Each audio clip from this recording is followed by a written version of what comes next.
Министерството за финансии дало одобрение за вработување на 38 лица на неопределено време на клиниката за детски болести и не може да се одобруваат нови вработувања без да се води сметка за расположливите средства и потребите на останатите здравствени установи, рече денеска министерката за финансии Гордана Димитриевска-Кучовска, одговарајќи на новинарско прашање за протестите на околу 50 вработени, кои тврдат дека работат без плата и дека се неопходни за функционирањето на клиниката.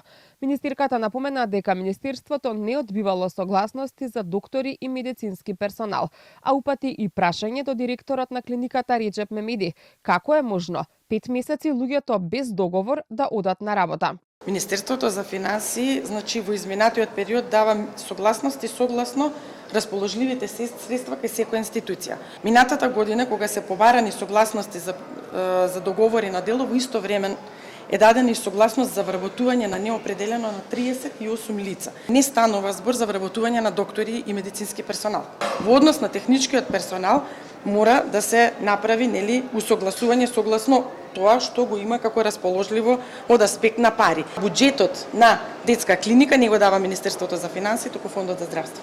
Од друга страна, директорот на клиниката за детски болести Реджеп Мемеди објаснува дека на договорците дури во април им било соопштено дека нема да им ги продолжат договорите за работа, иако уште во декември минатата година била побарана согласност со уреден формулар преку Министерството за здравство. Повеќе детали најави на пресконференција утре.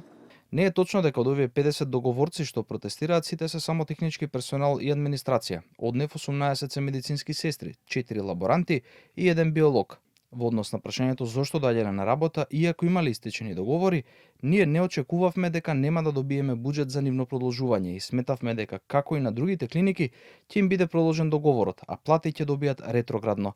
Сега овие луѓе веќе не доаѓаат на работа, а притисокот веќе се чувствува. Погодените вработени кои немаа примено ниту една плата од почетокот на годината. Првиот поголем јавен револт го изразија со протест директно пред зградата на Министерството за финансии. Една недела подоцна, вработените масовно излегоа на протест пред Министерството за здравство, барајќи итна средба со министерот.